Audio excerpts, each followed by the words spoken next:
Et si tout venait du souffle, si l'air que nous respirons était, en réalité, la source de tout ce qui existe? Il y a plus de 2500 ans, un homme osa l'affirmer. Son nom, Anaximène de Milet. Un penseur oublié, mais essentiel, qui chercha à comprendre de quoi le monde est fait, et comment l'invisible devient visible.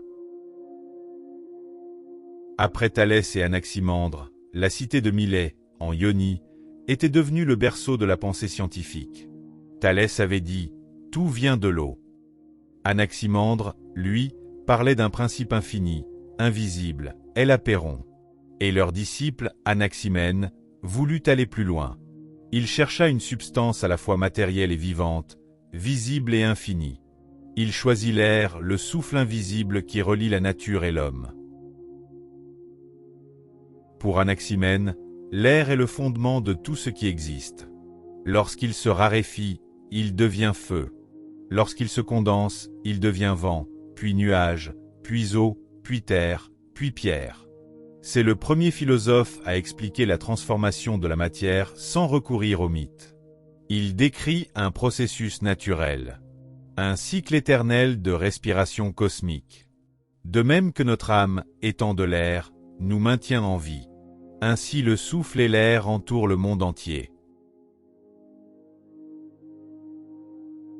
Dans ces mots simples, se cache une intuition révolutionnaire.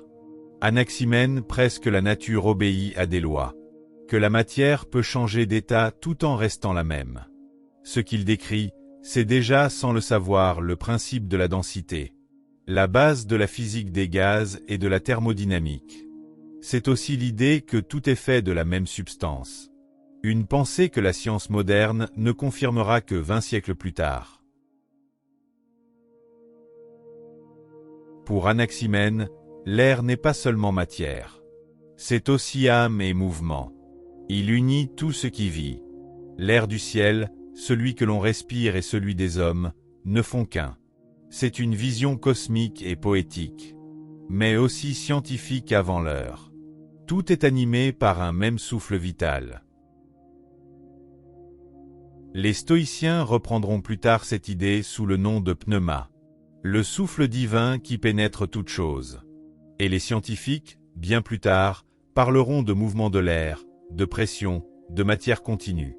Peu le savent, mais Anaximène fut l'un des premiers à penser le monde comme un système cohérent, unifié, vivant et gouverné par des lois naturelles. Dans le silence du vent, il entendait déjà la voix de la science. Et il découvrit le plus vital de tous les principes. Le souffle, celui qui anime la vie, nourrit la pensée et relie le monde. De Thalès à Anaximène, une ère nouvelle venait de s'ouvrir. Celle où l'homme osa comprendre l'univers. Non plus par la foi, mais par la raison. Et si ces histoires de sages et de penseurs continuent de vivre aujourd'hui, c'est grâce à ceux qui choisissent de les partager. Si cet épisode vous a inspiré, laissez un like, un commentaire, ou partagez-le simplement à quelqu'un qui, comme vous, cherche à comprendre le monde. Car chaque geste, aussi discret soit-il, soutient notre travail et nous permet de continuer à faire respirer la connaissance.